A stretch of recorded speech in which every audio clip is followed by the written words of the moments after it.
Gracias, Marlon. Muy buenos días, chicos. ¿Cómo están? Discúlpenme la demora, casi que no me puedo conectar.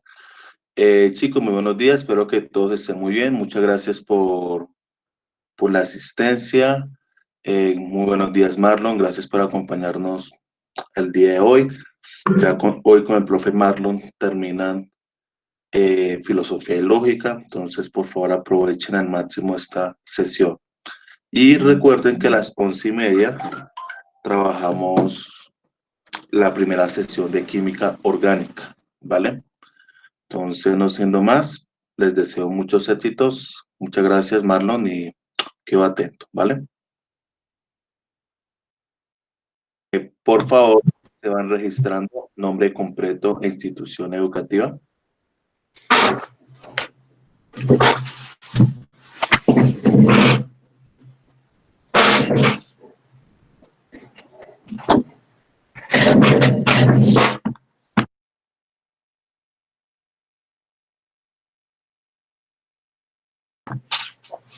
Listo, David, ¿empezamos de una vez o damos otros minuticos? No, Marlon, ya arranquemos. ¿Sí? Ok, listos. Vale. Bueno, entonces, a ver. Mm, bueno, no sé por dónde empezar ni siquiera, porque esto es clase de filosofía, pero, a ver, les tengo preparada una presentación, pero yo me imagino que ustedes deben estar mamados de ver tantas presentaciones, entonces no sé cómo, la verdad no tengo ni idea cómo hacer la sesión de hoy. Por ahí he visto que como un profe de la Javeriana siempre da clases de filosofía con el tablerito, el tablero que siempre les puse para hacer cosas de lógica, entonces sería hacer como una clase como muy esquemática sobre la historia de la filosofía, para que ustedes no solamente pues vean una presentación vean pasar las diapositivas. Entonces, pues eso. Entonces creo que iré por el segundo método a ver cómo nos va. Mm, Realmente en el examen de admisión salen, a ver, tres preguntas fijas de filosofía, ¿no?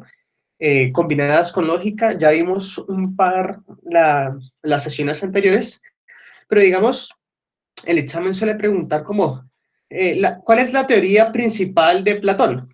¿Sí? O ¿qué era lo que Aristóteles pensaba en contra de Platón? ¿Sí? O ¿cuál es la tesis fundamental de Nietzsche o de Hegel? Sí, son como datos muy precisos de la historia de la filosofía. No son per se como que los pongan ustedes a pensar o los pongan a ustedes a ¿qué piensa usted de la vida? O usted cómo se imagina el mundo. No, nada de eso. Son preguntas históricas sobre qué pensaban los autores en la tradición filosófica antigua, moderna y contemporánea, ¿no?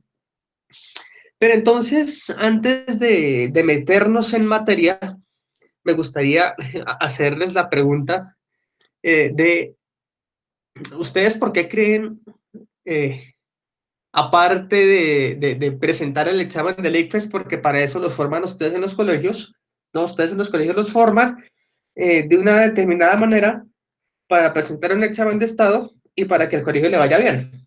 ¿Sí? Realmente no les importa si ustedes aprenden o no aprenden, sino los forman es para contestar una serie de preguntas, ¿no? Entonces, digamos que la filosofía de alguna manera se enseña así, ¿no? Es embutirles conocimiento a ustedes para que presenten un examen. ¿Listos? Claramente, en el examen de la nacional toca, porque no hay de otra, ¿verdad? Pero digamos que la finalidad de ese tipo de educación debería ser otra.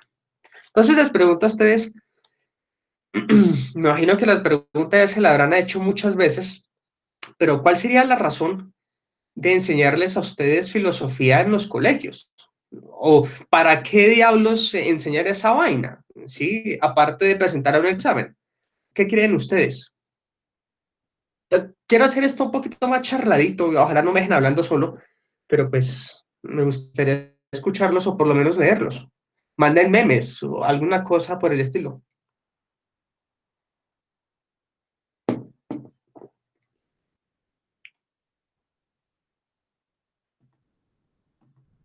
Nadie completamente muertos, no, pero qué horror, Dios mío. Desarrollo de pensamiento crítico, para empezar a reflexionar y conocer historia. Ok, muy bien. ¿Qué más? ¿Quién más dice cosas? Anímense.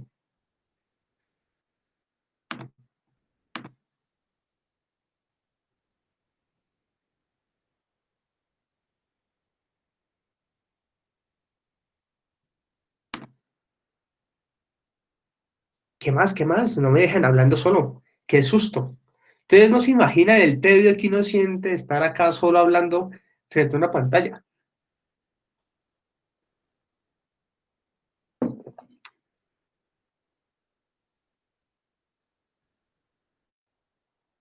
Sí, para acá dicen, para detenernos a pensar, reflexionar sobre el actuar del ser humano a lo largo de la historia, bien, a mi parecer sirve para pensar o analizar las cosas desde varias perspectivas.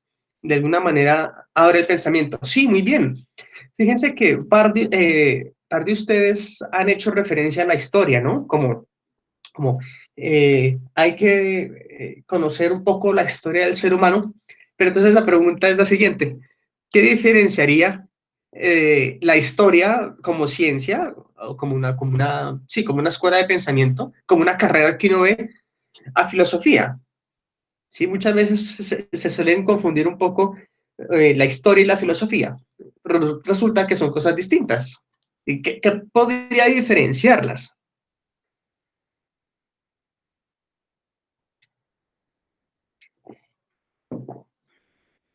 Si quieren, también pueden abrir el micrófono, no hay ningún problema.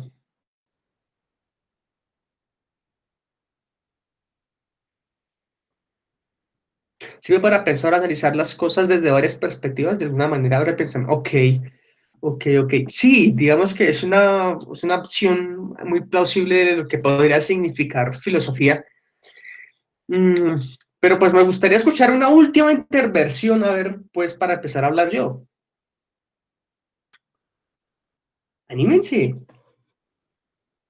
Yo sé que es domingo y que deben estar un poco asustados por el virus, pero de alguna manera la filosofía también ayuda a comprender toda esta dinámica horrible que está ocurriendo, para que vean.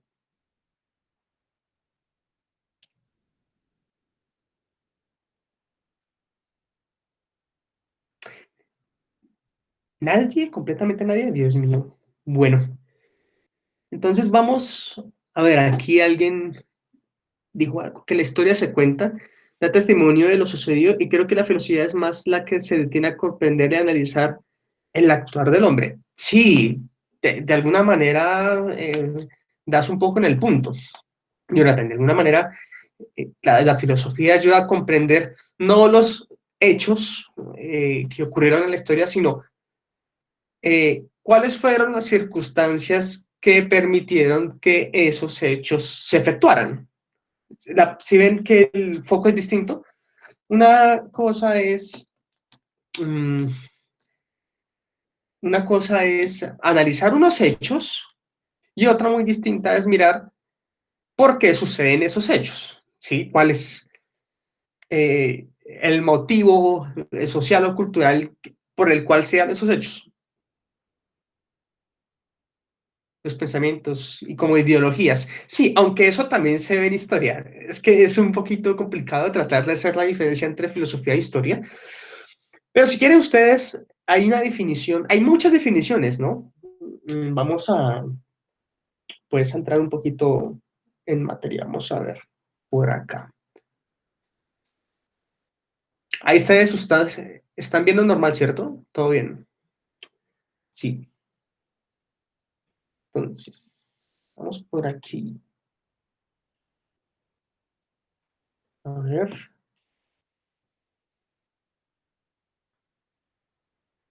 Por acá estaba más o menos haciendo un esquemita de lo que les quería hacer a ustedes. Por acá hay un meme. A ver.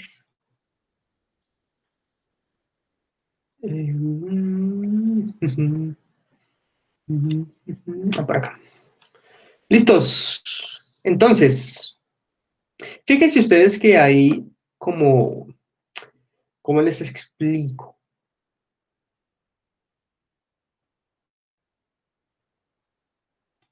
Diablos. Un segundito.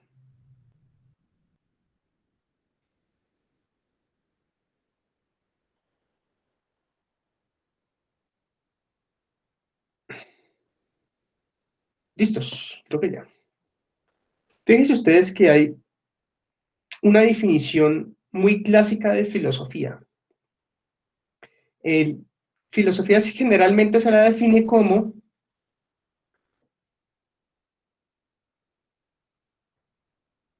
amor a la sabiduría, ¿no? Esa es la definición clásica que nos dan en los colegios.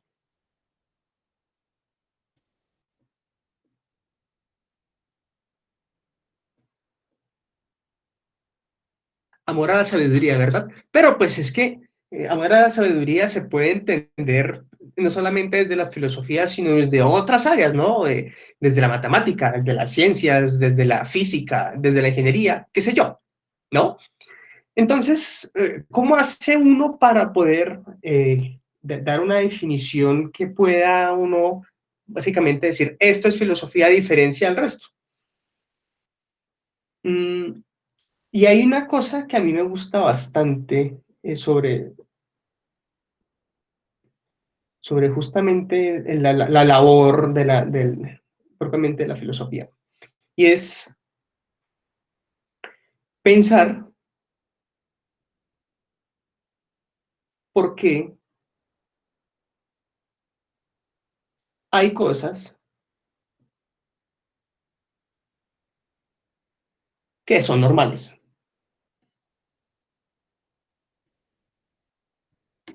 ¿De acuerdo? Ustedes se preguntarán, bueno, pero esa definición de filosofía, pensar por qué hay cosas que son normales, me gustaría hacerles la siguiente pregunta. Quiero hacer esta clase un poquito charladita para que no sea tan aburrida y ojalá ustedes me colaboren. Y es, fíjense que hoy nos levantamos con la noticia del asesinato de 9 personas, no me acuerdo el municipio, pero esta semana hubo 5 jóvenes degollados en Cali, los asesinaron, quién sabe por qué, y hoy nos levantamos con otra noticia, y es que asesinaron a otros 9 jóvenes. Y uno, en este país, uno piensa, ah, pero pues eso pues es normal, ¿no? Aquí matan gente todos los días. Sí, eso pues es normal, es como tomarse una gaseosa, tomarse un tintico con el amigo, ¿sí? Y uno piensa entonces a normalizar ese tipo de cosas, ¿verdad? Uno empieza, si se quiere, a normalizar,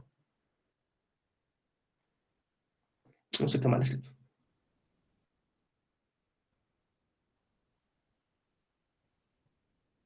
uno empieza a normalizar ese tipo de hechos, ¿no? ¿Verdad? Eso no, es normal que maten gente, eso no pasa nada, es normal que haya guerrillas, eso no tiene gracia alguna. Pero fíjense que la filosofía se pregunta justamente por qué, dado el contexto social en el que uno vive, porque esos pensamientos se convierten normales. Y más aún, ¿qué implicaciones, qué consecuencias,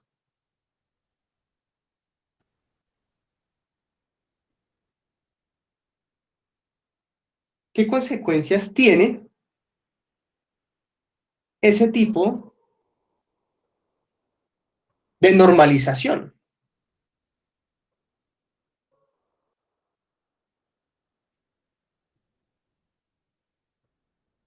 ¿Verdad? Y ahí uno empieza entonces a mirar otra perspectiva del asunto, ¿no?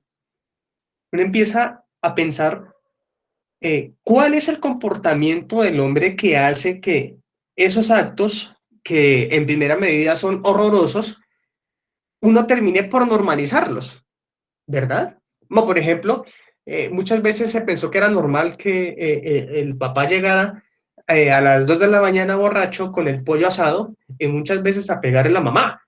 Y no, pues es normal, ¿no? Pero ¿qué hace que uno piense que eso sea normal? Me gustaría escucharlos. ¿Que es algo rutinario? Exactamente. ¿Y qué pasa con la rutina? ¿qué pasa con aquello que es rutinario? Se ¿Por vuelve, qué lo rutinario se normaliza? ¿Cuál es la causa? porque se vuelve hábito. Hábito. ¿Y qué pasa con el hábito? Muy bien, Eduardo. Exacto, parte de nuestra cultura. Pero además, ¿eso qué efecto tiene? Fíjense que algo muy importante. El efecto ya sabemos que es, se normalizan las cosas, ¿no? Ahora, ¿qué consecuencia tiene eso en el ser humano, en la persona? ¿Qué va a seguir pasando? Muy bien, Juan, ¿y por qué va a seguir pasando?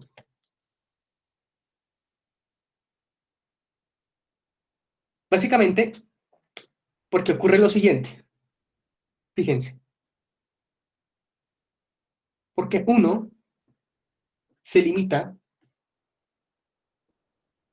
a pensar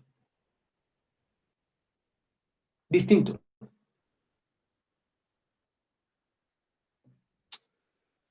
¿Sí? ¿Qué quiere decir esto? Que la costumbre, vamos por acá,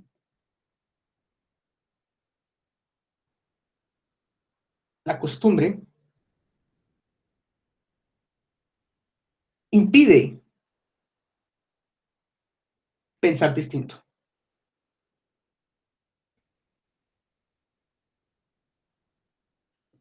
¿verdad? Y entonces, fíjese que, de alguna manera, la filosofía es una invitación a pensar distinto, ¿bien? Una invitación a poner en cuestión todas estas cosas, todos estos hechos que uno considera normales, ¿verdad? Porque es normal que muchachos le vendan droga a los jóvenes. Eso porque tiene que ser normal. Uno por hábito, por costumbre dice, ah, pero pues todo el mundo lo hace, pues yo también lo hago. Quería la filosofía. Interróguese usted mismo porque eso que usted está haciendo es normal, ¿sí? Porque es normal que acá en Colombia, por ejemplo, siempre haya un presidente inepto que en vez de hacer cosas buenas le embarre peor. ¿Bien? Y si uno se empieza a preguntar ese tipo de cosas, fíjense que se abren muchas perspectivas, se abren muchos puntos de fuga por el cual se puedan analizar en los problemas, ¿no? Y si uno se pregunta eso constantemente, lo invita a uno a consultar cosas, a aprender más cosas, a ser curioso, de verdad, a abrir un mundo de curiosidades, ¿sí? Entonces, fíjense que la filosofía debería guiarse más por ese tipo de preguntas que simplemente consumir qué dijo y embutirles a ustedes qué dijo un autor sobre determinada cosa. ¿Bien? ¿Por qué les pregunto a ustedes? Se van a dar cuenta que la dinámica es bien interesante. ¿Por qué las cuarentenas que estamos viviendo hoy en día, por qué este encierro que estamos presenciando hoy y que estamos viviendo hoy se está volviendo de alguna manera normal? ¿Bien? ¿Por qué es necesario la cuarentena? Claramente ustedes me responderán, pues, tan pendejo, pues porque si no se colapsa el sistema de salud y toca proteger la vida. Ahora bien, ¿por qué demonios hay que proteger la vida? ¿Sí? Porque el Estado se preocupa por proteger la vida. Fíjense el tipo de pregunta, ¿no? Les comentaba a ustedes cuando me respondían, la filosofía se encarga de estudiar de alguna manera la historia del ser humano. Mm, yo les cambié un poco el foco y les dije, no, no tanto. Se pregunta es por las consecuencias, por las causas que permiten que ese tipo de hechos ocurra. Entonces, les pregunto, digamos, para ver qué tal está su curiosidad, eh, ¿por qué el Estado se preocupa de salvar vidas? ¿No? ¿Cuál es la gracia? Para terminar, tener servidores, dice Eduardo. ¿Qué más dice algo? ¿Quién más dice algo? El movimiento económico del país, dice Vaney. Muy bien, ¿quién más dice algo?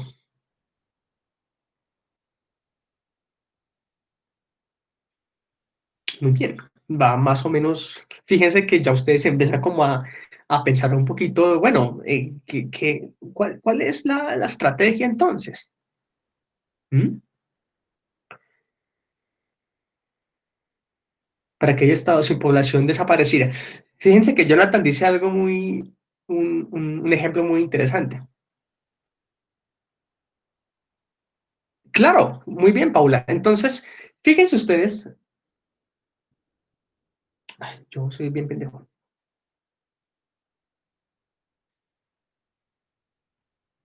Listo.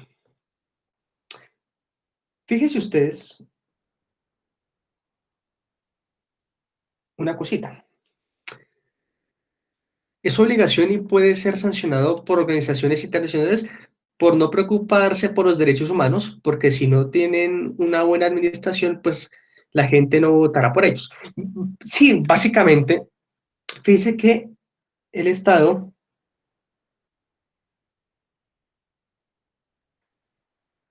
tiene que velar por el bienestar de la población,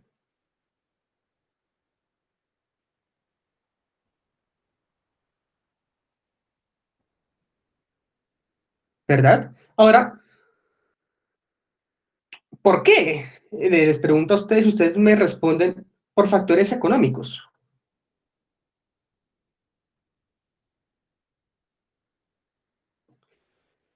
¿verdad? Entonces uno puede sacar la conclusión de que el Estado nos quiere mantener vivos para trabajar, para sacar provecho, ¿o no es así? ¿Para qué diablos nos quiere mantener vivo el Estado? Porque somos personas con criterios morales y porque la vida es sagrada. No, el Estado simplemente nos quiere vivos y nos quiere cuidar para esta única finalidad, para trabajar. Porque si la gente está enferma, pues nadie trabaja. ¿O no es así? ¿O no es así? ¿Qué opinan ustedes?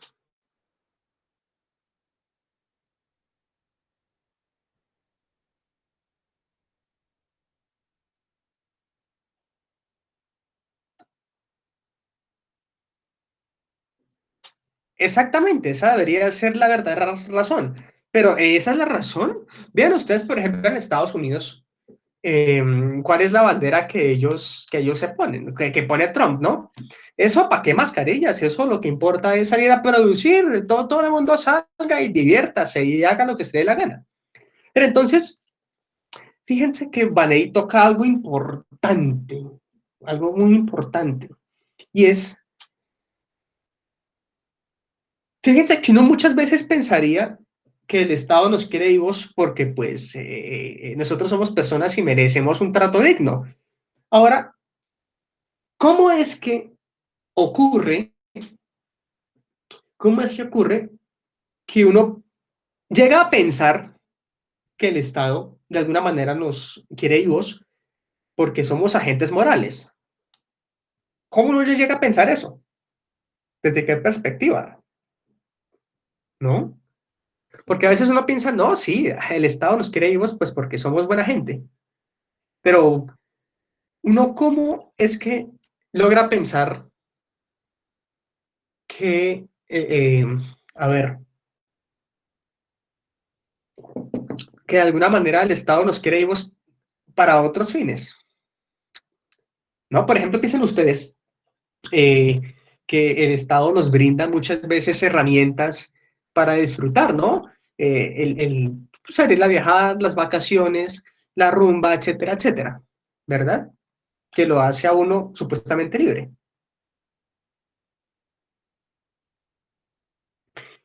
Fíjense que hay un elemento importante que es el poder, ¿no? a partir de dispositivos de poder,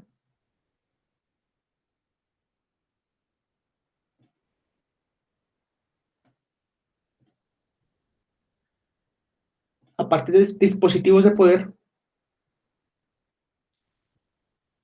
la gente toma conductas,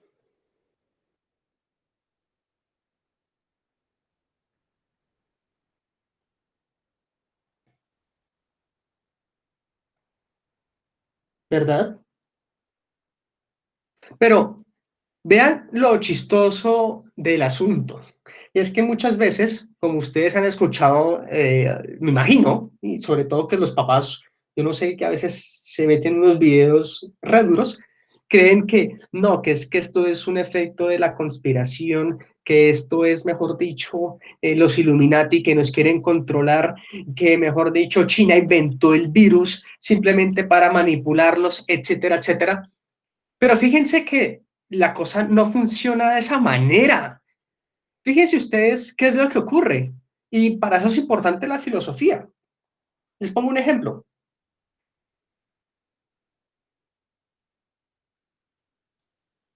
Fíjense una cosa. Y es que recién empieza el virus. Fíjense ustedes, la gente se empieza a alarmar, ¿no? La gente se alarma. Como que dice, Cristo, nos vamos a morir, ¿verdad? Y entonces, ¿qué es lo primero que hace la gente para escudarse ante el virus? ¿No? Como que toma medidas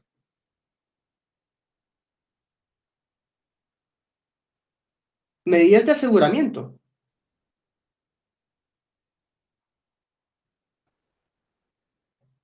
¿verdad? Y esas medidas de aseguramiento, fíjense, son validadas por la ciencia.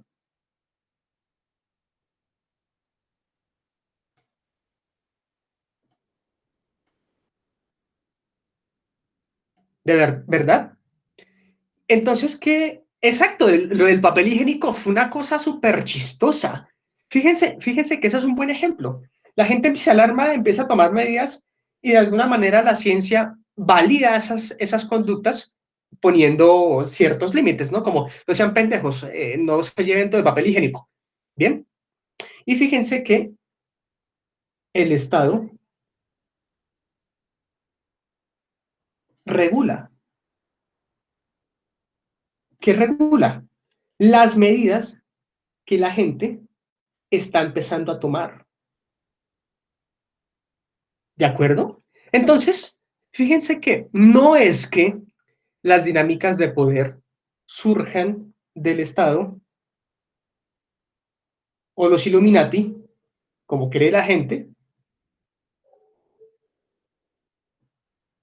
no es que ese tipo de conductas las imponga el Estado de manera vertical a las personas.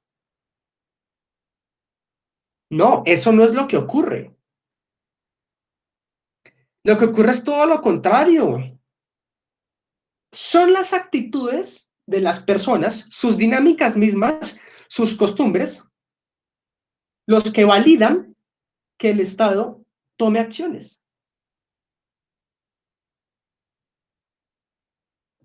Pero ¿qué pasa? Que la gente piensa y se olvida que son las dinámicas de ellas mismas las que permiten que el Estado tome acciones. Y como se olvida de eso, piensa que son los Illuminati, piensan que el virus es inventado, piensan que China nos quiere manipular, etcétera, etcétera. Bien, no, son las actitudes mismas de las personas las que hacen que ese tipo de conducta ocurra. ¿Sí? Y el Estado lo que hace es regular la conducta de las personas, como que valida ese acto de las personas. Entonces, si se fijan, lo interesante de la filosofía y es preguntarse primero por qué es normal que esto ocurra, por qué es normal que las cuarentenas sean normalizadas. Y si uno se pregunta ese tipo de cosas, uno empieza a escarbar más cosas. Les pongo el último ejemplo y empezamos ahora sí la clase como tal. Esto es simplemente como mirar y mostrarles a ustedes qué carajos uno hace en filosofía. ¿verdad? Por ejemplo, fíjense, China, ¿no? Pongamos el ejemplo de China, ¿sí? Hay una conducta del pueblo chino y es comer todo lo que se mueva.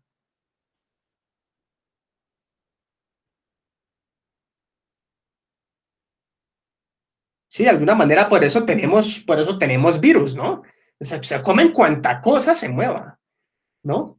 Ahora, ¿eso está mal? Pues es la cultura de ellos, uno no debe por qué juzgar ese tipo de cosas, ¿no? Está de alguna manera caricaturizando la cosa, ¿sí?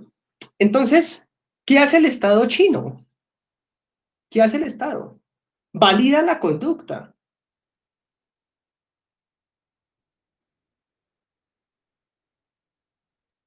¿bien?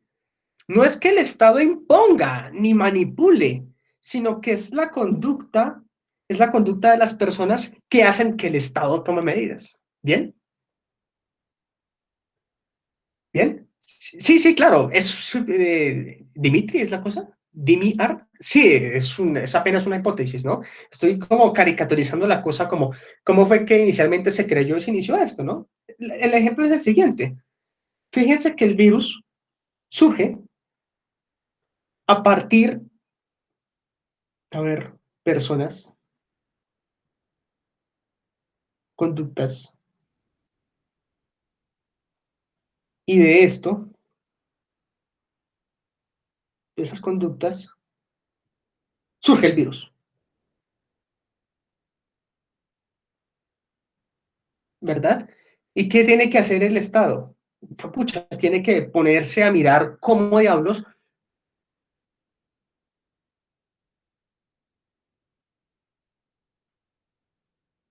puede regular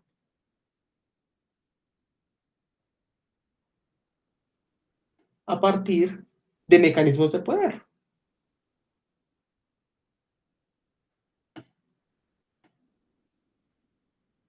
Pero resulta que esos mecanismos de poder están ya establecidos por las conductas de las personas. Lo que hace el Estado de alguna manera es institucionalizarlo. ¿Y cómo se institucionaliza eso? Con la policía, con la iglesia, con los hospitales, etcétera, etcétera, etcétera, etcétera. Bien, entonces, digamos que esto es apenas un abrebocas para mirar uno cómo diablos es que uno piensa en filosofía, cómo es que la labor filosófica de alguna manera cobra importancia, ¿no? En la vida cotidiana, y es preguntarse ese tipo de cosas. Y si uno se pregunta ese tipo de cosas, uno puede cuestionar cosas terribles como lo que ocurre hoy en día, lo que les comentaba, el asesinato constante de jóvenes por parte del Estado. Eh, el, sí, mirar por qué es normal que maten a 9 muchachos y no se quede mirando los Caballeros del Zodiaco y no pase nada, ¿sí? O viendo Netflix, no sé, qué sé yo. Bien, preguntas hasta acá.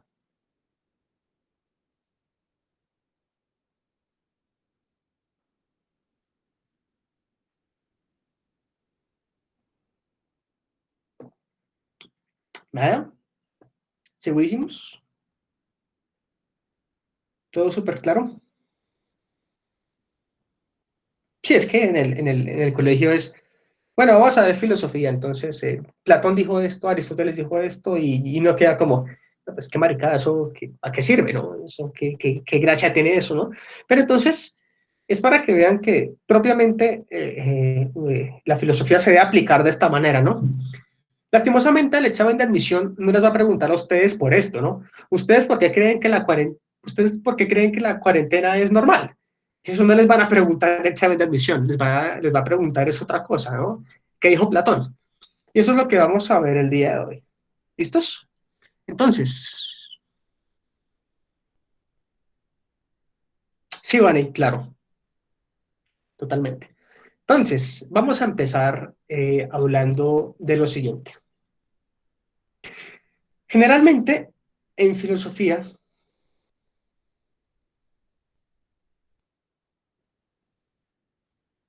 hablamos de tres corrientes, ¿verdad? Filosofía antigua,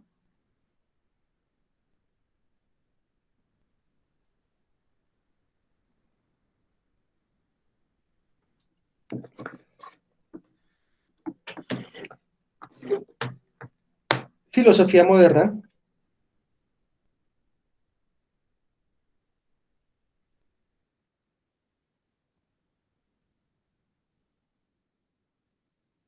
Tranquila, Michelle, igual la sesión queda grabada y puedes escucharla sin ningún problema. ¿Listos? No te preocupes. Igual si tienes preguntas, háznoslas saber. Filosofía moderna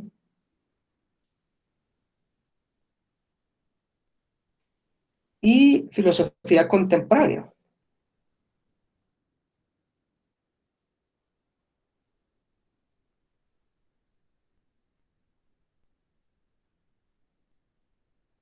¿Verdad?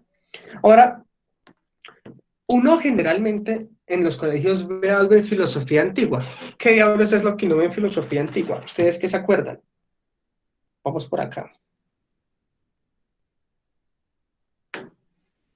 ¿Qué diablos uno ve en filosofía antigua? ¿Ustedes qué se acuerdan?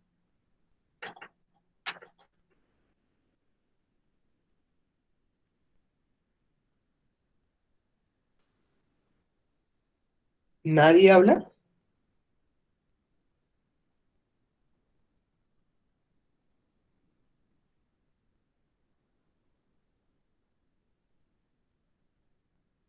Origen de la filosofía, origen vital. Sí, Paula, sí, Tales de Mileto a Anaximandro, y no queda como, pero ¿para qué uno estudia esa huevonada? ¿Sí, eso qué? Pero lamentablemente en el examen de admisión pregunta ese tipo de cosas. Pero bueno, entonces fíjense que la filosofía antigua surge por allá en Grecia,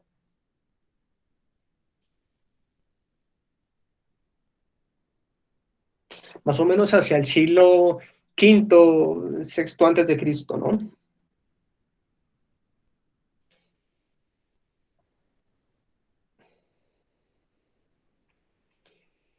Y mmm, sus primeros representantes son los famosos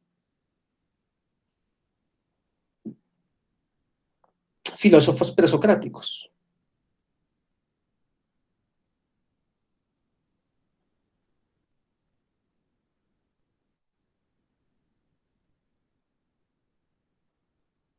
¿Y qué característica tenía esa gente? ¿Qué característica tenían los filósofos presocráticos? Les pregunto a ustedes que más o menos vieron algo por ahí. ¿Qué característica tiene esa gente? ¿No? Tales, Parménides, Anaximandro.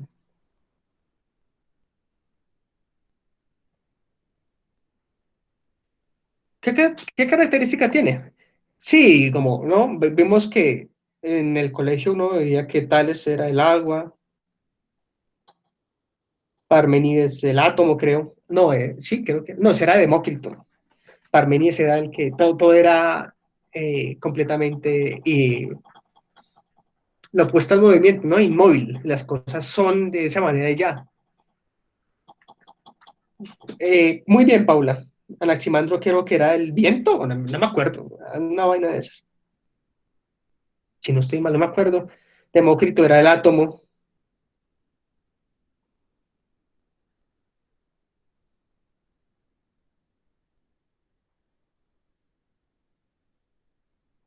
¿no? El átomo. Entonces, fíjense qué características tienen esto, ¿no? Viento, agua, átomo y toda la cosa. ¿Qué pasa? Los filósofos presocráticos son más bien físicos,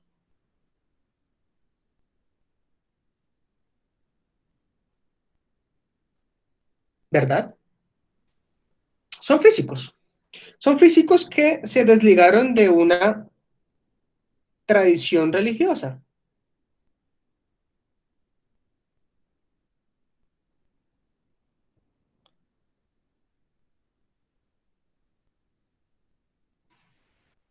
¿verdad?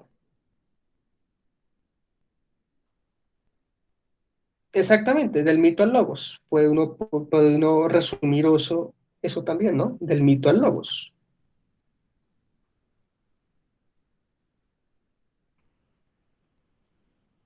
¿Verdad?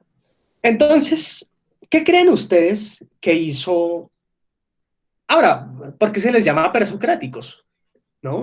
Que eso, ¿por qué? ¿Por qué rayos? ¿Qué creen ustedes?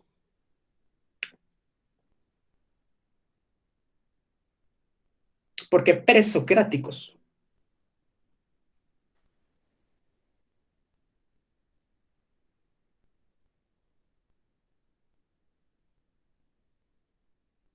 ¿Eso qué significa?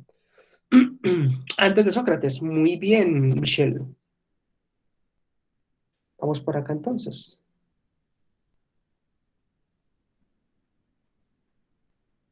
Antes de Sócrates.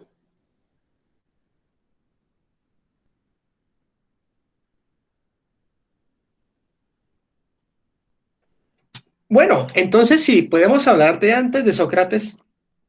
¿Qué diablos hizo Sócrates? Ese man, ¿qué inventa?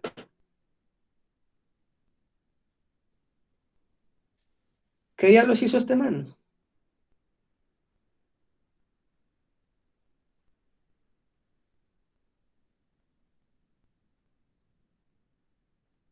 ¿Qué hizo ese man? A ver, si estos de acá eran físicos, ¿qué nos distingue Sócrates de los físicos?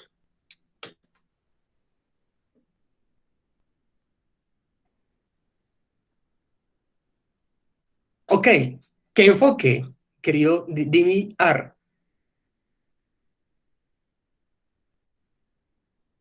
Fíjate, Laura, que históricamente,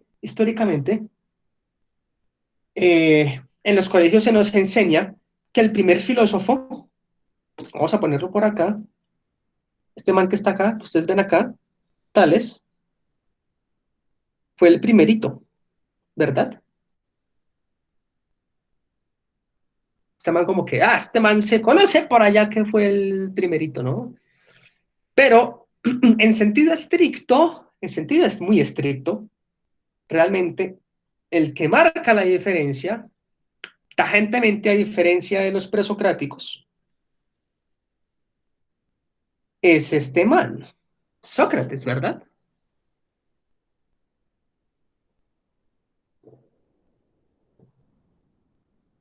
Michel dice una filosofía centrada en él.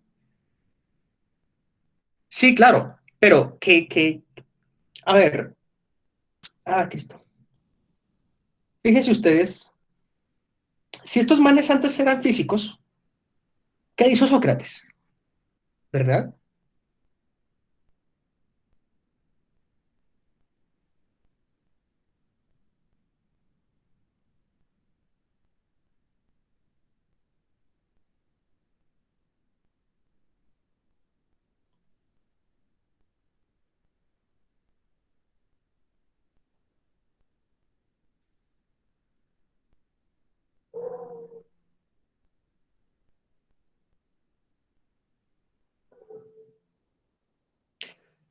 ¿Qué hizo Sócrates? Pues el man se empezó a preguntar por temas éticos.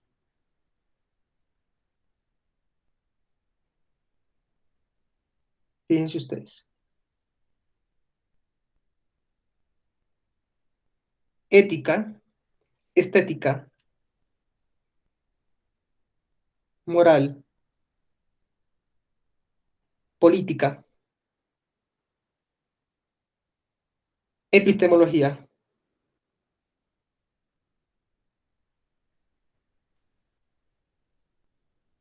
etcétera. ¿Cómo definirían ustedes este tipo de características que tenemos acá? ¿Cómo las definirían ustedes? Si el viento, átomo, agua es física, ¿cómo definirían ustedes ética, estética, moral, política, epistemología, etcétera? Claramente, es como si fuera un análisis, vamos a ponerlo acá,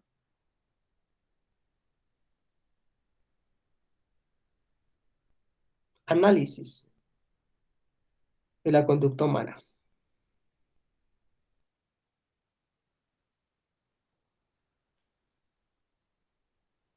Bien, análisis de la conducta humana. ¿Listos? Y aquí ya podemos hablar propiamente de filosofía, ¿no?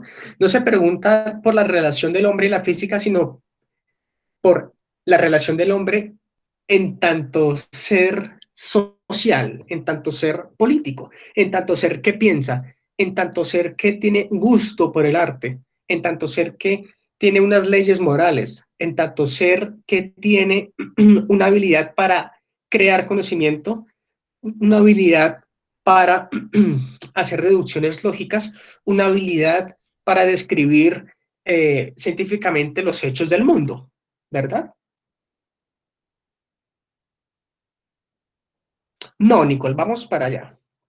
Entonces, eh, podemos hacer lo siguiente para ir un poco más despacio. Sócrates, vamos a hablar para acá.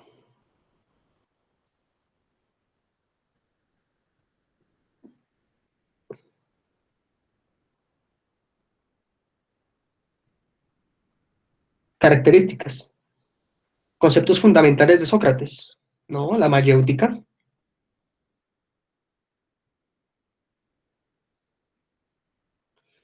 Mm, la mayéutica, sí, dialéctica,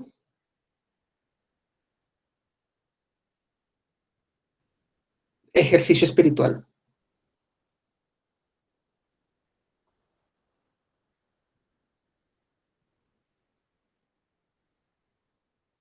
¿Qué quería hacer Sócrates con esto? Que estos conceptos a que nos pueden remitir. Y es que Sócrates nos quería preparar para una filosofía como forma de vida.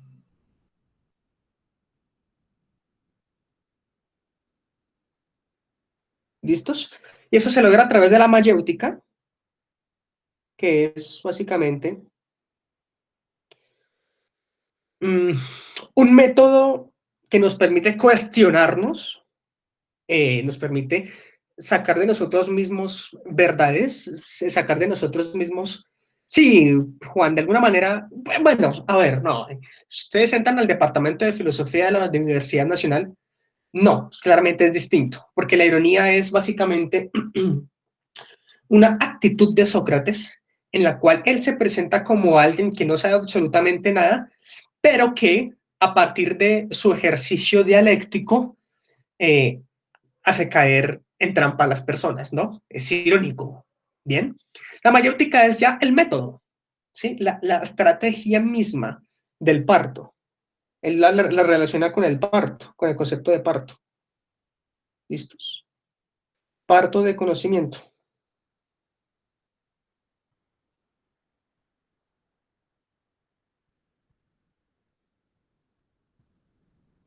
¿Listos? Bien, ¿qué les parece así todo el esquemita? ¿Sí está bien así? ¿O es que presentaciones como perecita ponerlos ustedes a leer? Entonces mejor así como con mapitas conceptuales y toda la cosa. Bueno, listos.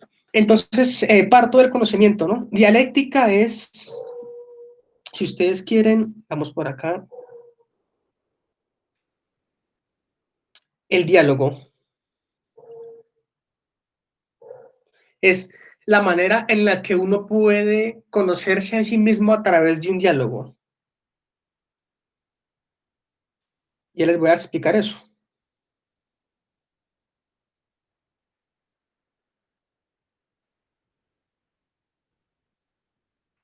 ¿verdad? Y el ejercicio espiritual, básicamente, es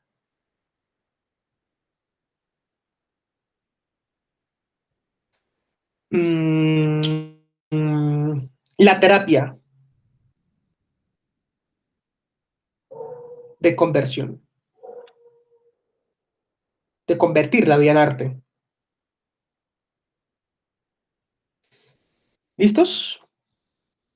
Vamos a poner esto acá en otro color, en rojo, para que ustedes vean cuál es como la definición principal, ¿no? Una filosofía como forma de vida. ¿Listos? Ahora, vamos a ver un segundito.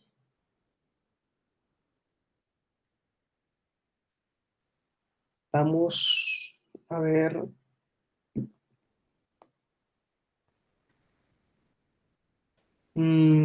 Para mostrarles unas cositas. Por aquí está bien. Sí. Les recomiendo estos textos para que ustedes puedan indagar más sobre este tema que es demasiado rico, ¿no? Es un poquito enredado, pero pues no, ustedes se pueden dar mañas. Por ejemplo, ya que entramos en el tema del diálogo, bueno, no, más bien, antes de eso, antes de explicarle a ustedes esa cosa, digamos que tengan presente que estas son las características principales de Sócrates, ¿listos? Estos conceptos que les mencioné acá. Y resulta que hay alguien por el cual nosotros conocemos a Sócrates. Y es alguien que a través del diálogo hizo algo muy importante. ¿Saben de quién estoy hablando? Platón, por supuesto, ¿no? Ese man es clave en la historia de la filosofía. Fíjense una cosa, vamos a hablar de ese man Platón. ¿Listos? Este man sí que se puede considerar el primer filósofo. ¿Y por qué razón? Porque fue el primero en escribir.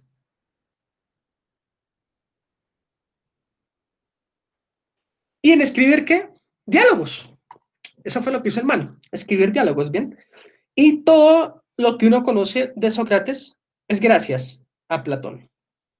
Sí, digamos que él es en todos sus diálogos, eh, Sócrates está presente. De hecho, Sócrates es el que es el interlocutor en todos los diálogos de Platón, ¿no? Ustedes en los diálogos no ven, yo Platón digo, no, sino que siempre es Sócrates hablando a través de Platón. Pero eso se llama el diálogo platónico, ¿verdad? Entonces, fíjense una cosita. Todas estas cosas que yo les dije a ustedes de la mayéutica, de dialéctica, de ejercicio espiritual, son diálogos. Esto ustedes lo encuentran en los diálogos tempranos de Platón.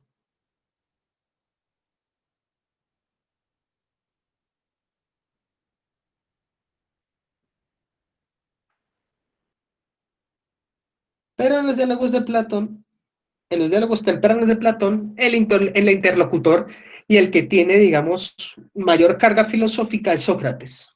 ¿Bien?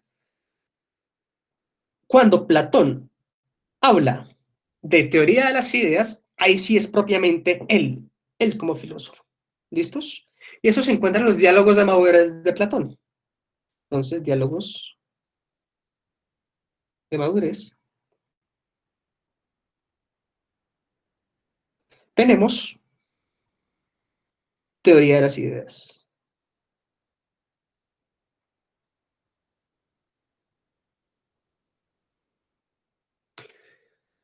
¿Listos?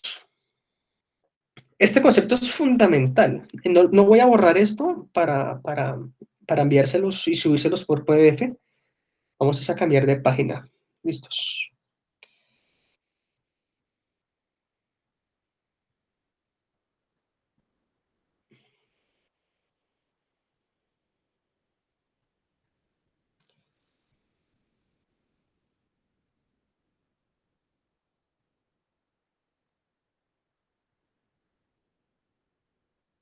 Entonces nos quedamos en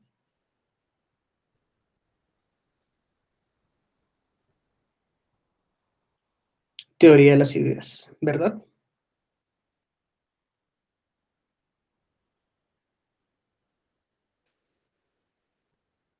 ¿Y qué pasa en la teoría de las ideas? En la teoría de las ideas tenemos una doctrina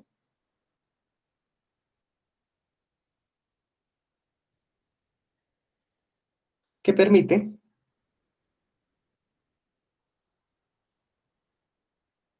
explicar el mundo,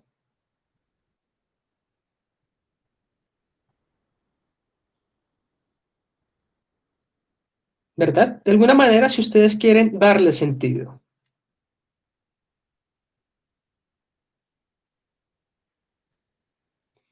Y básicamente, ¿qué es la idea? A ver, les pongo a ustedes características.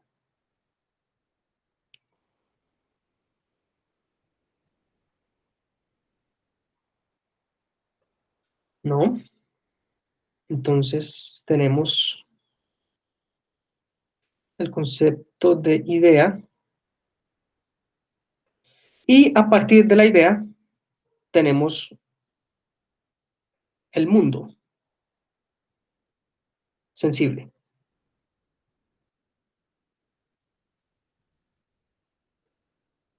¿De acuerdo? Entonces el ejemplo súper clásico que ponen, ¿no? Tenemos la idea de caballo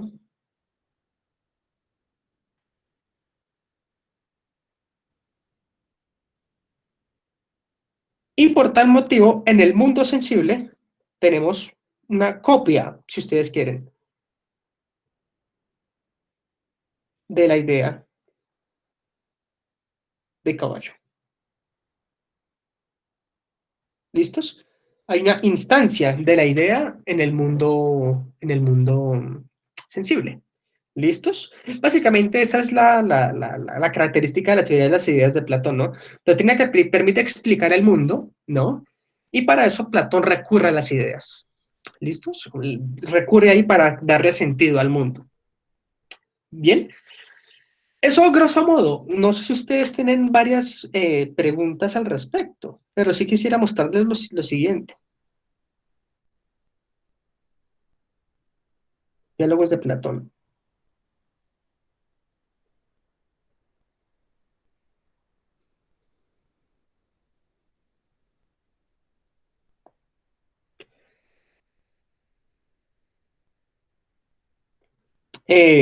Cosa importante de Platón, todo está rescatado de lo que Platón escribió, es decir, tenemos todo, acceso a todo lo que Platón escribió y eso es, digamos, muy rico filosóficamente hablando. Contrario a Sócrates, ¿no? Que él no tiene nada, perdón, que muchas cosas de Sócrates se perdieron. ¿Listos? Muchas, perdón, de Sócrates, de Aristóteles, perdón, ¿no? Sócrates jamás escribió algo, nunca, pero pues Platón sí. Bueno, acá les presento a ustedes, no se ve muy bien, no se ve muy bien esta imagen. Venga, a ver si tenemos otra por acá. Códices Platón.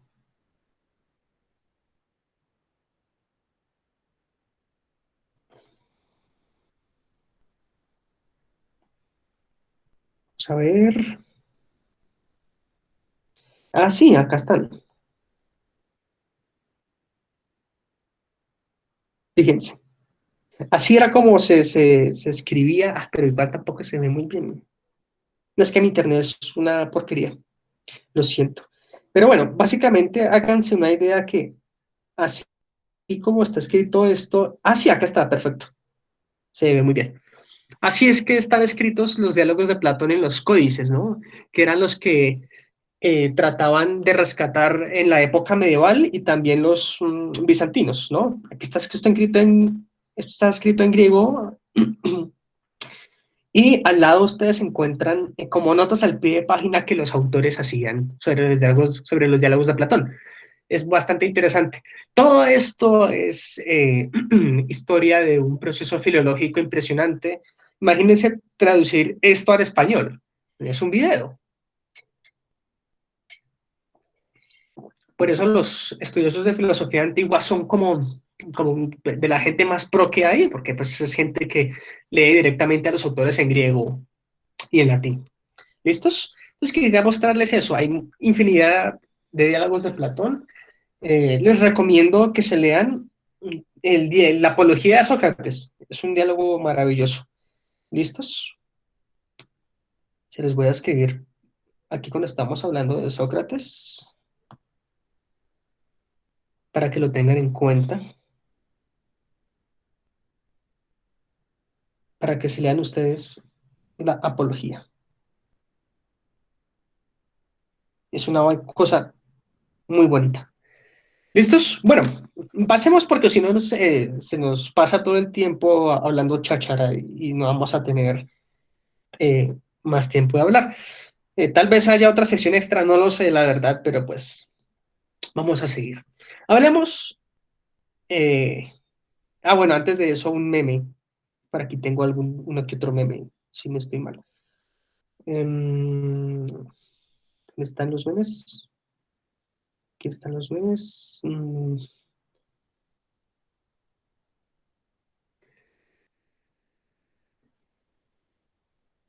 Ya ven el meme ahí, ¿verdad? Así se puede resumir básicamente la filosofía en Grecia, ¿no?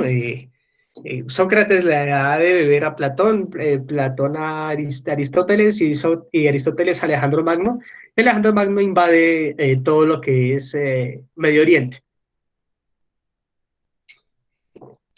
¿Listos? Entonces, vamos a continuar con Aristóteles, perdón. A ver ese man, qué fue lo que hizo Aristóteles. Entonces vamos por acá.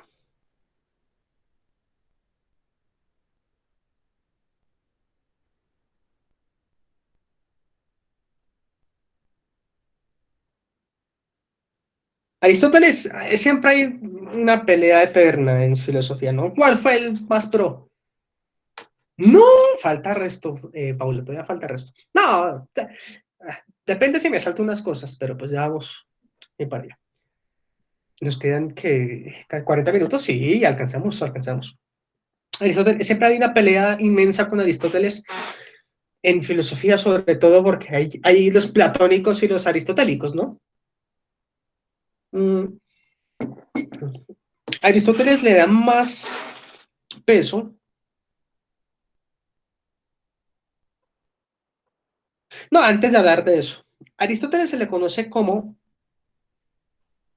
si ustedes quieren, el primer biólogo.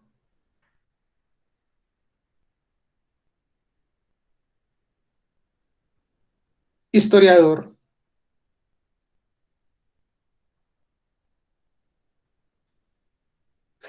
crítico de arte,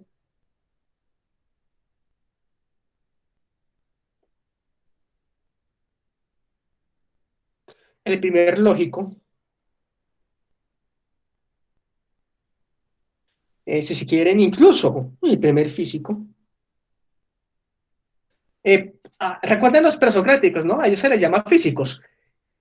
Aristóteles les puso ese nombre de físico, ¿no? Si ustedes quieren, léanse Metafísica Alfa de Aristóteles. ¿Listos?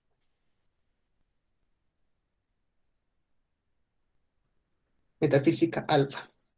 O libro primero de la metafísica. ¿Listos? Entonces, como que sigue. Aristóteles dijo, antes de Sócrates, pongámosle físicos. Y después de Sócrates hablamos de filosofía porque meten algo muy curioso que se llama metafísico. Metafísica. ¿Listos? Bueno. Perdón, es que estoy tomando tinto.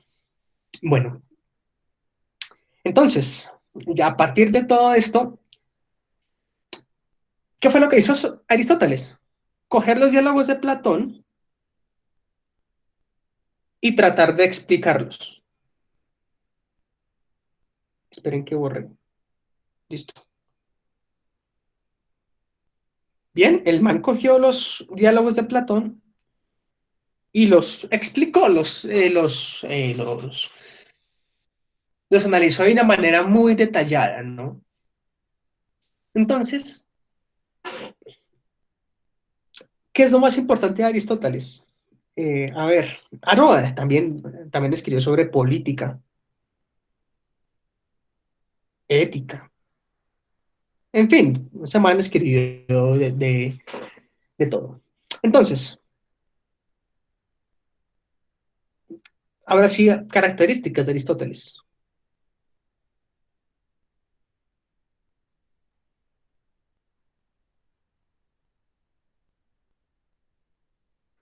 El man le da más prioridad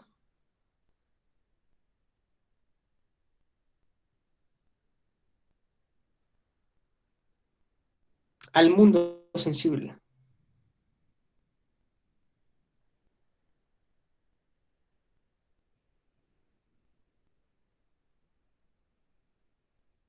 Cielos. Cristo. Se me lengua la traba. No es que la haya creado, la metafísica ni se crea ni se destruye. ¿Cómo es que? Sí, está siempre, de alguna manera. Es más bien una manera de comprender el mundo. El concepto. No, Aristóteles no creó el concepto de metafísica. El concepto de metafísica se lo pusieron los editores de la obra de Aristóteles.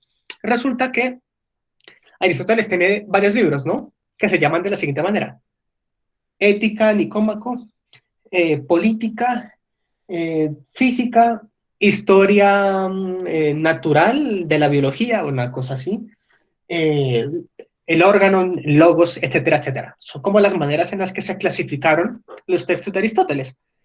Entonces, resulta que había un texto que no tenía ni la más menor idea de dónde meter. Como esta cosa habla de una vaina toda rara, no es ni política, tampoco es física, tampoco es poética. Entonces, como es el libro que falta por organizar, y es el que está después de la física, pues le vamos a poner el libro que está después de la física, metafísica. Eso es todo. Sí, como que este libro está después de la física. Pongámosle meta en lo que está después de la física, ¿no? Después la tradición habló de la metafísica de muchas otras maneras, pero pues, digamos, incluso esto de teoría de las ideas, esto puede ser tratada como metafísica, pero ya vamos a ver por qué. Listos. Entonces, le dan prioridad al mundo sensible al considerar que per se no hay un mundo de las ideas, sino que los conceptos, tales como hombre, a ver, conceptos,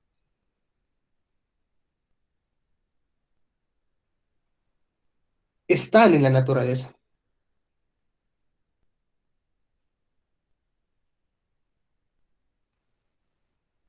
Por ejemplo, el alma.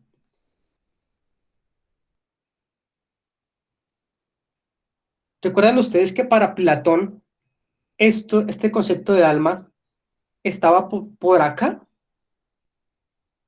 más o menos, ligado a la teoría de las ideas? ¿Recuerdan ustedes? ¿Qué le va a decir Aristóteles? No sea pendejo. El alma está unida al cuerpo. El alma es lo que permite el movimiento del cuerpo. Ay, perdón.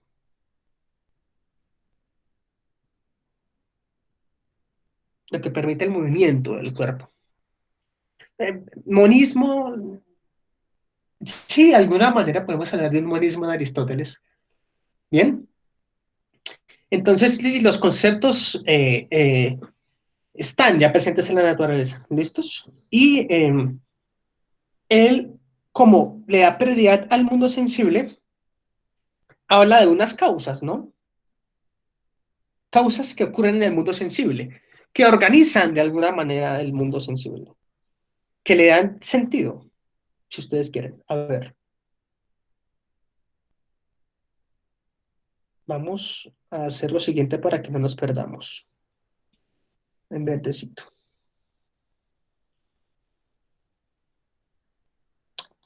Jesus, man.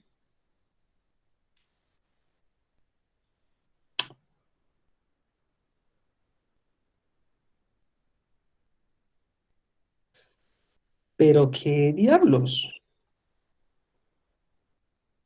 Ah, por acá. Listo.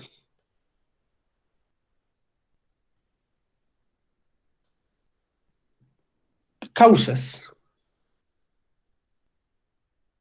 Platón. Platón. Por eso puse el alma desde una perspectiva platónica, desde la teoría de las ideas.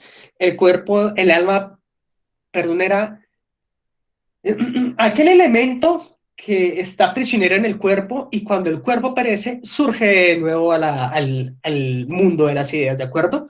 Pero para Aristóteles eso no pasa de ninguna manera. Alma y cuerpo están completamente unidos, sujetados. ¿Listos? Entonces, causas. Causa formal, material, causa formal, material, causa final. Ay, fue madre, espérenme un segundito que están golpeando y no hay nadie en la casa. Ya vuelvo, qué pena con ustedes.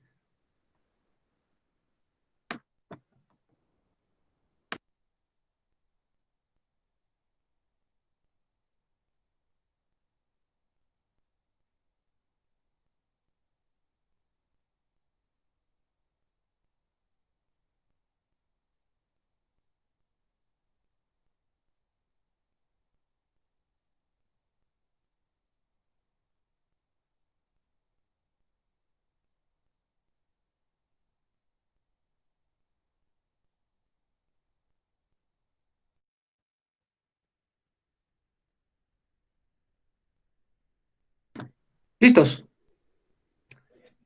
Volví. Y entonces iba a causa formal, material, final y eficiente. ¿Listos? Entonces, en la causa formal tenemos el concepto, ¿de acuerdo? En la material, digamos, la materia que da forma al concepto.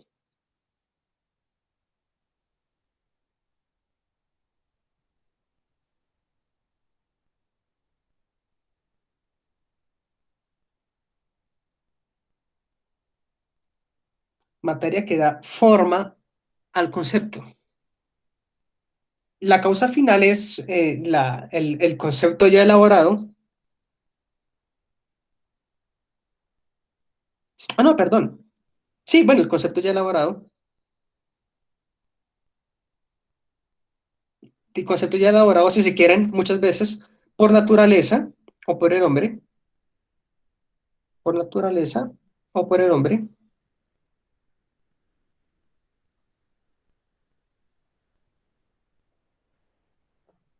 Y la causa eficiente es el trabajo mismo de la elaboración.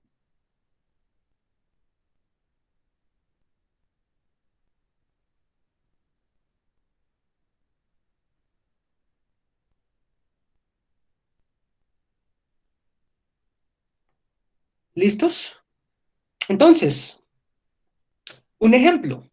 Causa formal tenemos, no sé, casa, el concepto de casa, ¿no?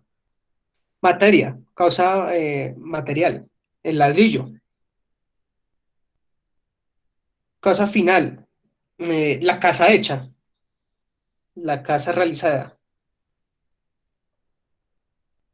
Y causa eficiente, el trabajo que se hizo para realizar la casa. ¿Listos? De esta manera es que Aristóteles explica y le da sentido al mundo. ¿Listos? ¿Qué pasa? Que cuando habla del ser, se mete en un video que no vamos a dar acá porque es muy, muy extenso. ¿Listos? Porque habla del ser como algo que existe que es inmanente, pero que no se puede ver. Por eso se habla de metafísica, ¿no? Entienden metafísica como aquello que está después de la experiencia. ¿Listos? Bueno, ya hablamos un poquito de Aristóteles, ahora vamos a continuar un poco con la tradición. ¿Listos? Entonces, vamos por acá otra vez.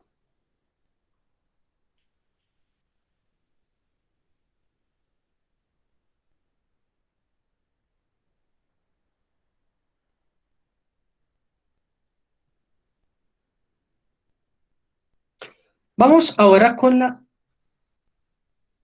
Sí, él fue el que dijo el motor inmóvil, exactamente, exactamente. Muy bien. El motor inmóvil, eso es una vaina interesante, eh, porque básicamente es el alma. Eh, sí, si ustedes quieren. Es el alma que causa, es el motor del cuerpo, ¿de acuerdo? Pero resulta que el que se mueve es el cuerpo, pero el alma es la que causa, es el que le da movimiento como tal al cuerpo. Vamos a avanzar rápidamente, nos queda media hora y ya, pues madre, se pasó todo el tiempo hablando de filosofía antigua. Bueno, y porque es la intervención de mostrarles a ustedes para qué sirve más o menos la filosofía. Pero bueno, filosofía helenística. En filosofía helenística tenemos varias escuelas. La filosofía helenística se caracteriza por tener escuelas. ¿Listos? De esas escuelas tenemos un chingo. Estoicos, peripatéticos,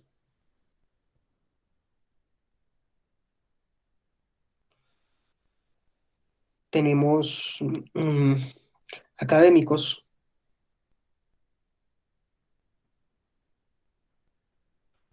los cínicos, pirrónicos, hay un chingo. Vamos hasta ahí. Entonces, característica del estoico.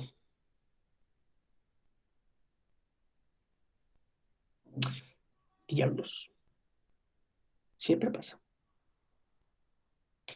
Característica del estoico. Determinismo causal.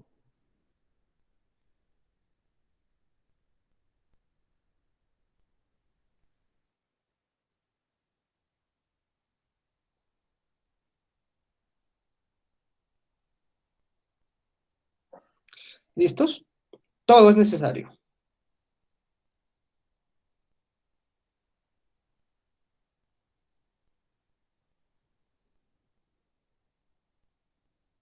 Todo es necesario. ¿Listos? Hay verdad. Acá, en la filosofía helenística, seguimos en filosofía antigua. ¿Listos? Es para que lo tengan bien presente. Peripatéticos. Escuela aristotélica,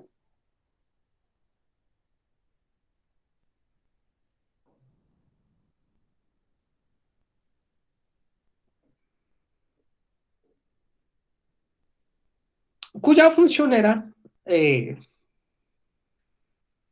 conocer caminando. Literal, eso significa peripatético.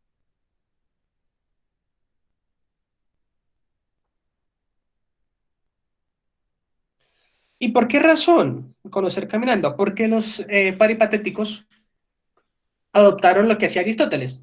Si Aristóteles iba por el mar recogiendo cualquier clase de animal y lo examinaba y escribía sobre él. Y eso ustedes lo encuentran en los tratados de biología y de física de Aristóteles. Es bien chistoso. Aristóteles hacía ese tipo de cosas, contemplaba la naturaleza. Los académicos, escuela platónica, son platónicos, pero a diferencia de su mentor, niegan la verdad.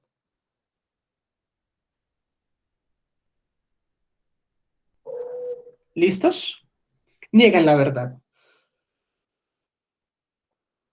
A estos dos, a los estoicos y a los académicos, se les denomina dogmáticos.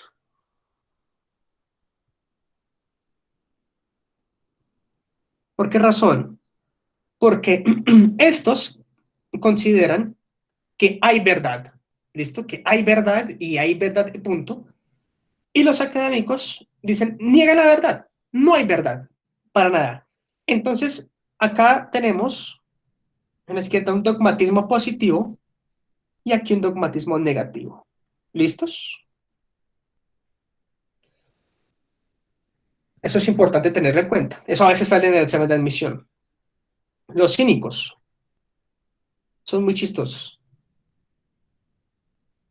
Irreverencia.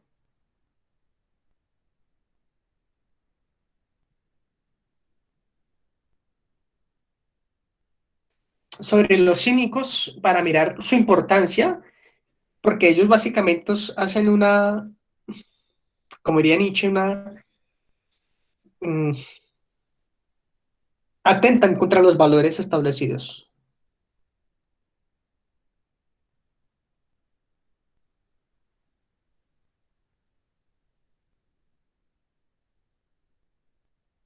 ¿Listos? Importante. Antes de continuar, sí, desligados de lo material, muy bien. Les recomiendo estos libros.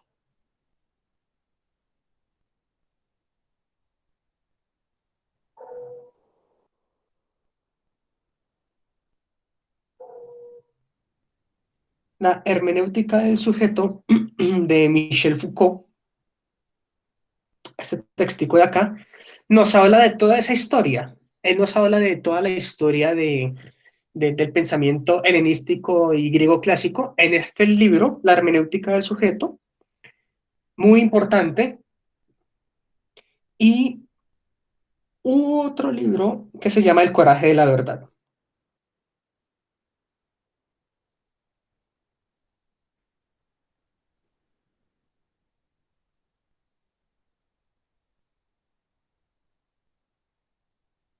¿Listos? Este de acá, El coraje de la verdad. Esperemos si se ve.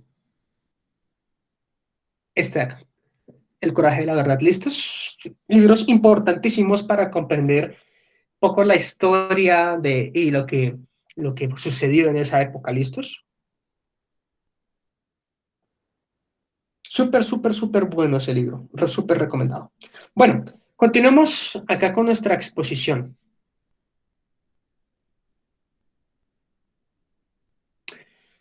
El pirónico. Este es un sabor, porque este man es un escéptico. Ah, esto es una barraquera. Escéptico. Pirrón sería como el Fajardo antiguo, ¿sí? Como que ni, ¿no? Como que voto en blanco, como que, no, yo no sé si esto es así o no es así, yo no sé nada, ¿no? Como que, ay, no sé, sí, como que Petro no y solo yo, pero yo tampoco porque soy una bestia. Bueno, en fin, no importa. Eh, el caso es que es importante saber que este tipo era, los pirónicos eran un sabor, no porque sean fajardistas, sino porque ellos sí eh, vivían muy bien el escepticismo. Fíjense que el escepticismo es diferente a la negación de la verdad. Son cosas distintas. ¿Sí lo pillan? El escepticismo, el escéptico, pues por acá, tiene razones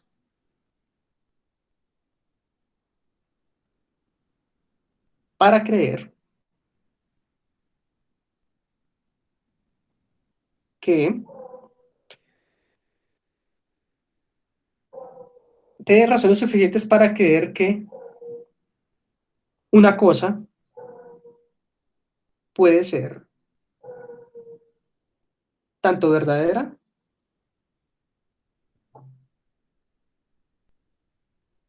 como falsa. Por eso se llama escéptico, porque el man dice lo siguiente, hay buenas razones para decir que esto es verdad, como también hay buenas razones para decir que esto no es verdad. ¿Listos? ¿Y cuál es la razón de eso del pirrónico? Llegar a una ataraxia y tranquilidad del alma, ¿no? Él no se preocupa por, puta, tengo que encontrar la verdad como sea, sino que dice, a través de su investigación, dice, ay, no, hay buenas razones para creer que esto es cierto, como que no. ¿Qué diría, por ejemplo, un novio pirrónico? ¿No? Como que diría, no, yo no te fui infiel. Es más, piensa lo siguiente, ¿hay buenas razones para creer que yo te fui infiel? Como hay buenas razones para creer que yo no te fui infiel, entonces pues no tienes de dónde coger, gané yo. Sí, así más o menos diría algo el pirrónico, una vaina bastante interesante para comprender qué significa el escepticismo. No es la negación de la verdad, es tener conciencia de que hay buenas razones para creer que una cosa es verdadera y otra cosa es falsa. ¿Listos? Básicamente esto es como un recorrido muy panorámico de la filosofía helenística. No sé si hasta aquí tienen preguntas.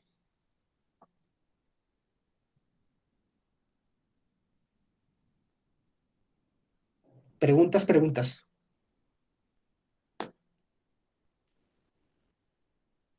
Sí, una vaina sí, una vaina sí. Nicole, sí. Ah, más o menos.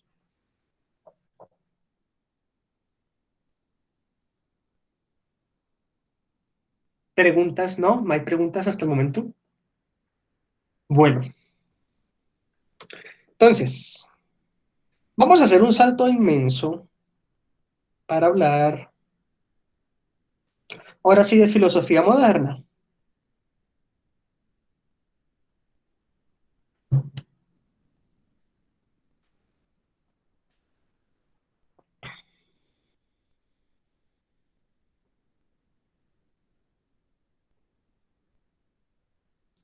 ¿Qué pasa en la filosofía moderna?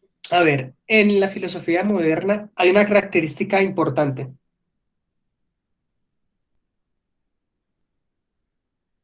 el sujeto, el individuo.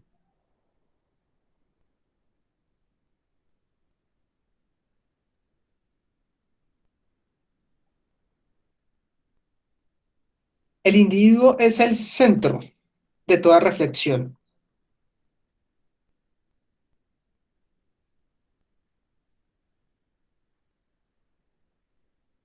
Algo que nos caracteriza la filosofía helenística es que, bueno, mentiras, ni siquiera en la filosofía helenística hay un paso, ¿no? Hay un paso bien interesante, no es algo tan tajante, pero digamos que históricamente se considera que en la filosofía antigua el hombre era pensado como un ser enteramente social, que tiene relaciones con los demás, como un ser enteramente político, ¿no?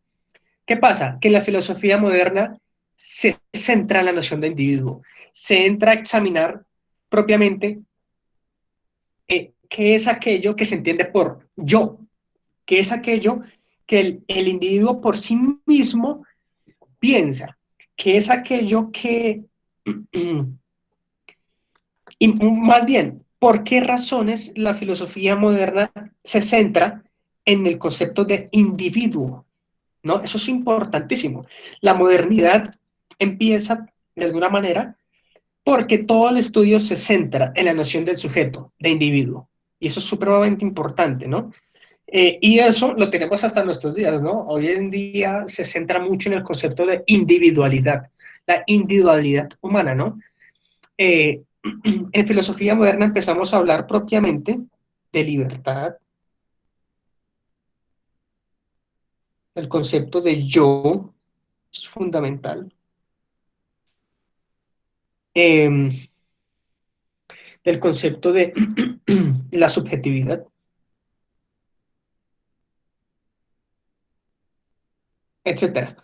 ¿Qué hace Foucault, el autor que les que les, del autor del que les hablé y les mostré libros. Él nos muestra que de alguna manera estos conceptos ya están en la filosofía helenística, pero digamos que canónicamente se desarrollan con más furor en la modernidad, ¿no?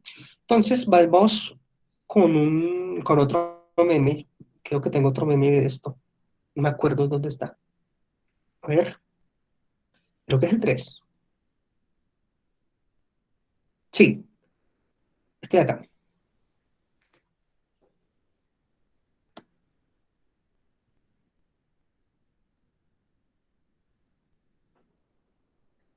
Descartes viendo cómo existes, pero no piensas. Sí, de alguna manera es.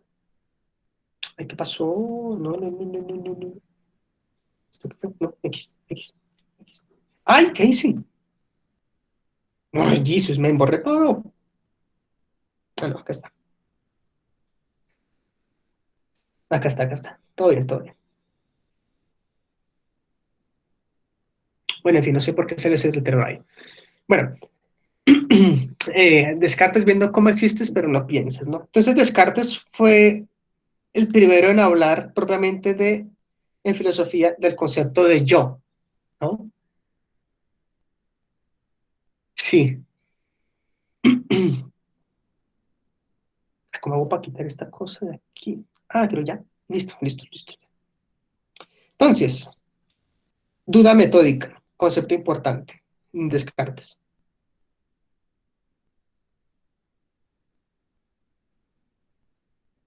Duda metódica. ¿Se puede dudar de todo?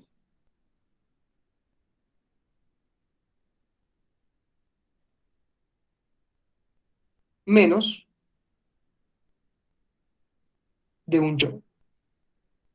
De un yo que piensa.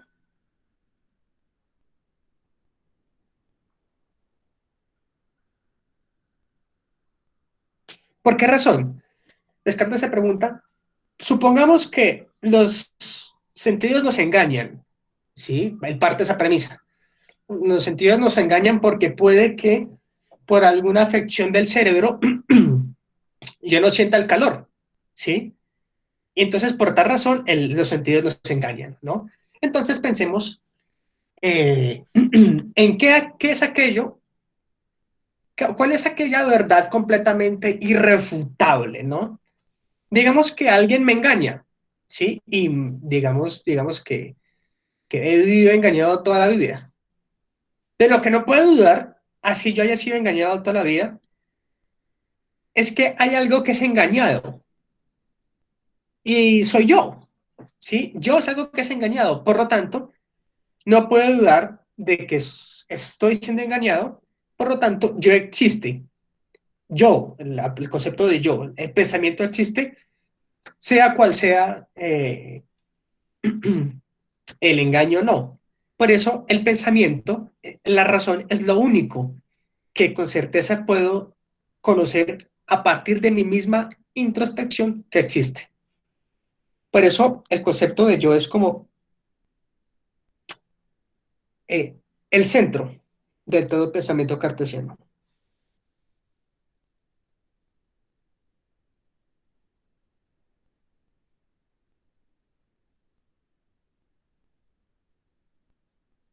¿Listos? Les tengo un video, pero pues, es muy largo y no alcanzamos a verlo, ¿listos? Pero digamos que esto es lo más importante de Descartes, ¿no? El racionalismo, ¿bien? Este más inventa por creer que el pensamiento es lo único que existe, se llama el racionalismo. Vamos a poner acá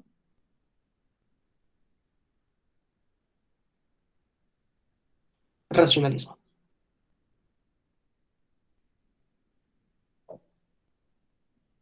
¿Listos? Importante. Resulta que por allá en la edad moderna, bueno, hay otros. Bueno, listo. Pues es una película. Ustedes ya lo habrán visto, pero es para que vean la influencia filosófica que tiene la película, ¿no?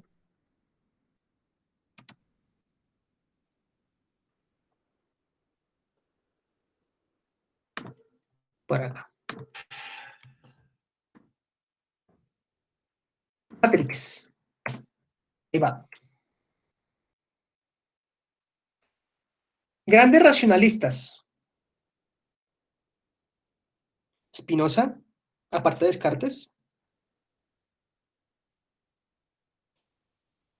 y Leibniz.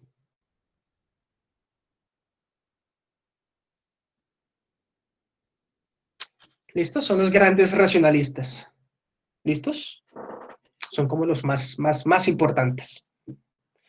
Me encantaría hablar muchísimo de Spinoza, más que de Leibniz, porque sé más de Spinoza, incluso que de Descartes.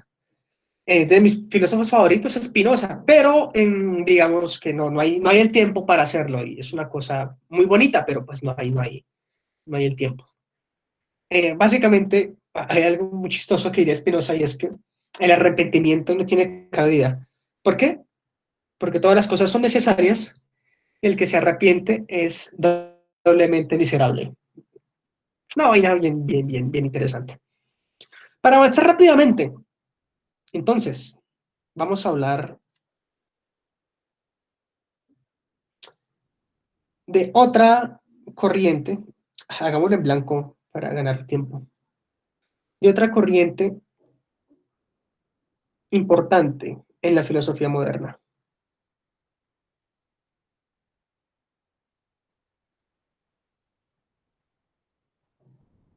¿Les gusta más en blanco o en negro? Pregunta.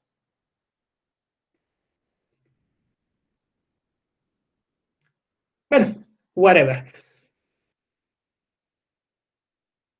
Listo. Ok. Filosofía moderna. Entonces, eh, hablamos de racionalismo y ahora hablamos de otra corriente de la filosofía moderna que es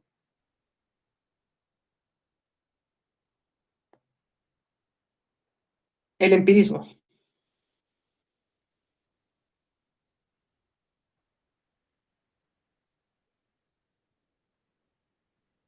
Right? Entonces, grandes empiristas. Locke, Berkeley,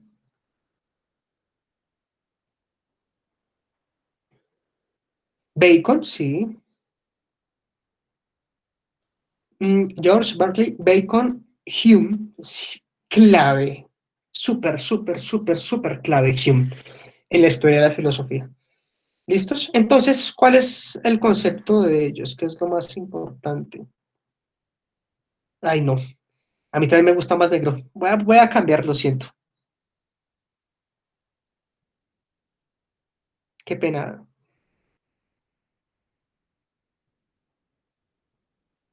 Pero se ve mucho mejor.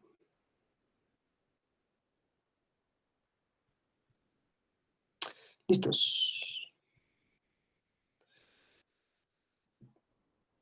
Ellos tienen como premisa principal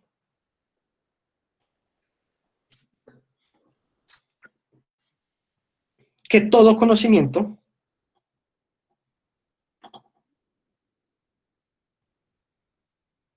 parte de la experiencia.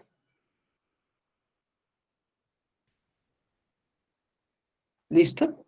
En contraposición del racionalismo que vimos que todo lo único verdadero es la razón. Ellos dicen, no, el conocimiento supone que la mente es algo en blanco y lo que uno hace en la experiencia es adquirir datos sensibles, ¿no? Y a partir de esto, de la filosofía empirista, es que se desarrollaron cosas muy importantes, ¿no? Como la física clásica,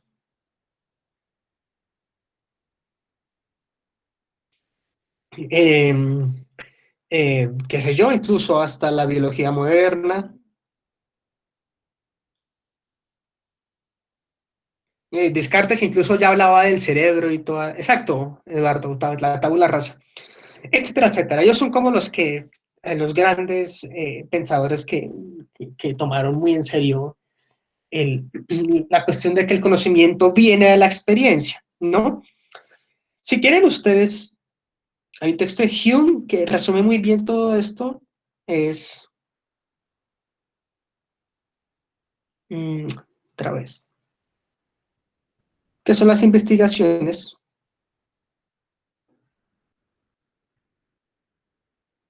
del entendimiento humano.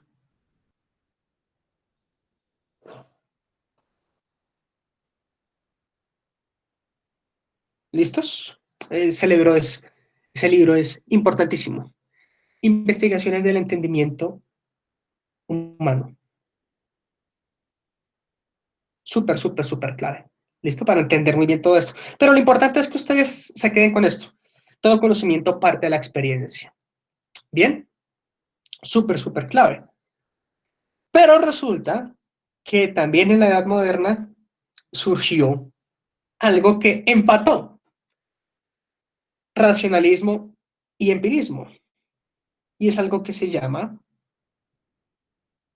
el famosísimo idealismo alemán.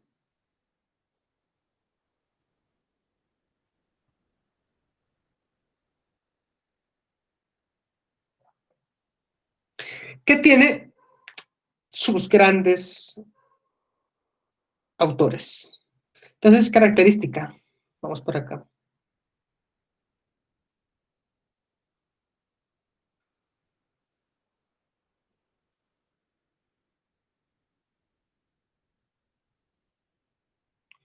Característica del idealismo alemán. Une empirismo y racionalismo.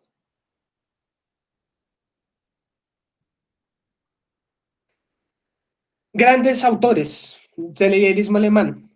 Aquí ya, digamos, en este terreno sí me muevo muchísimo más, que es como lo que le dediqué buen tiempo en la universidad. También en filosofía antigua, pero este es un fuerte mío. A ver, grandes idealistas de la filosofía alemana. Fichte,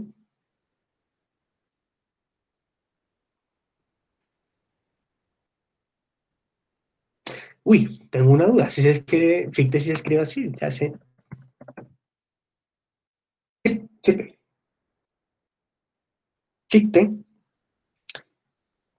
Kant, Kant es el más importante sin duda, dentro de la historia, ¿no? Porque fue el que empató justamente. De hecho, pongámoslo en orden. Kant, Fichte, Schelling y el papacito hermoso, Hegel. Hegel es el más punquero sin duda, pero pues Kant se le admite pues eh, el haber, digamos, hecho esa gran labor. El viejo Kant. A la no se nota muy bien. Kant. Entonces, uy, bueno, hablar de Kant. Uy, nos quedan 5 minutos. Diablos, no alcanzamos. Bueno, vamos a ver si con David podemos cuadrar otra sesión, porque nos falta de pronto, a ver, o sea, de pronto una horita. Yo creo que con una horita alcanzamos a ver el resto de filosofía. Digamos, esto es así muy esquemático y muy datos así, porque la nacional evalúa eso. ¿Qué dijo Kant? ¿Qué dijo Platón? Sí, cosas muy puntuales. Entonces, me gustaría que la clase hubiera sido completamente hablando entre nosotros, así chévere como al principio, pero pues no. O podemos hacerlo la próxima, si hay dando próxima sesión, unir las dos cosas. Entonces, pues, bueno, en fin. En estos 5 minutos, aquí hablamos de un conocimiento trascendental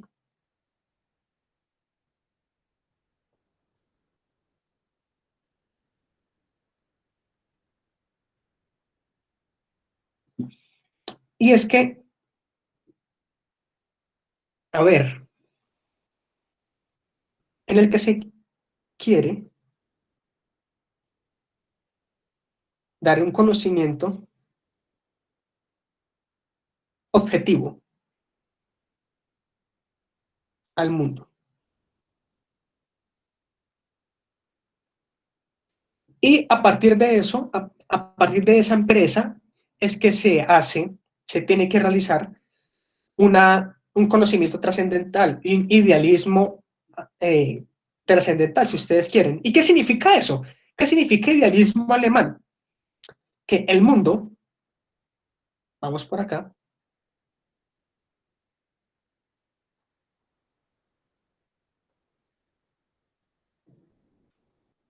el mundo está organizado en nuestra mente.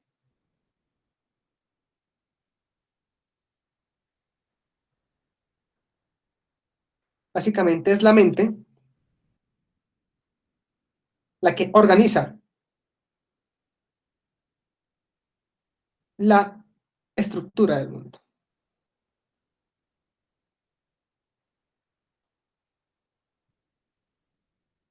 ¿Listos? ¿Qué sería lo opuesto entonces al idealismo alemán? ¿Qué sería lo opuesto? El naturalismo.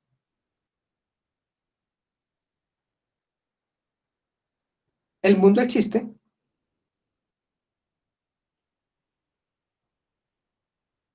con independencia de la mente. ¿Listos? Pero los idealistas dicen, no, el mundo está organizado en nuestra mente. Y el que se tomó eso más en serio todavía, a partir de Kant, fue este señor, el tal Hegel. ¿Listos? Bueno, ¿qué más? No, yo creo que dejemos hasta ahí. Si tienen preguntas, por favor, háganmelas saber y las respondemos en estos minuticos. Vamos a ver si de pronto tenemos otra sesión. Toca hablar con David. Tocaría que ustedes le dijeran también. A ver si se puede o no se puede. ¿Cómo así que no miro Messenger? Ah, no, sí, tú me escribiste. No, todo bien, yo te tengo presente. Ahorita te respondo.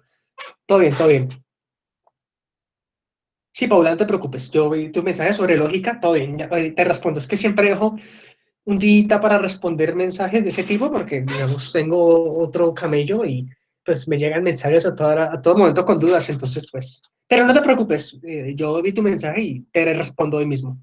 Bueno, em, preguntas hasta acá.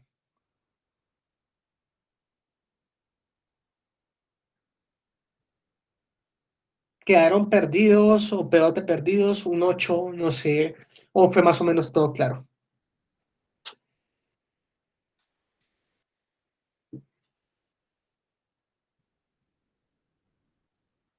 No, pero no me dejen hablando, son los que me dan ganas de llorar.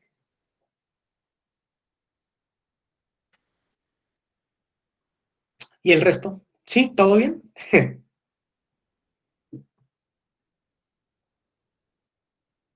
¿O no mucho? ¿Les gustaría, bueno, les pregunto a ustedes, ¿no? Sean sinceros, honestos, ¿les gustaría tener otra clase sobre esto para terminar o dejamos hasta así o ya se aburrieron de este man que hablan a mano de cosas todas inentendibles o qué onda? No sé, ustedes propongan.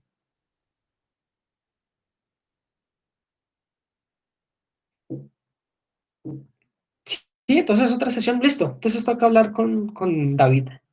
¿Listos? Y si nos queda tiempo, resolvemos un examen de admisión sobre el tema. ¿Les parece? Marlon, pues usted me dirá, pues yo estoy totalmente de acuerdo. Pues ya usted me dirá cuándo puede. Sería pues en 8 días, David. No, no habría lío. ¿El otro qué? En 8 días sería, no sé, pronto el sábado ¿Sería o bien el sábado? en sí, el domingo, Sería el bien el o el sábado. domingo, no sé usted.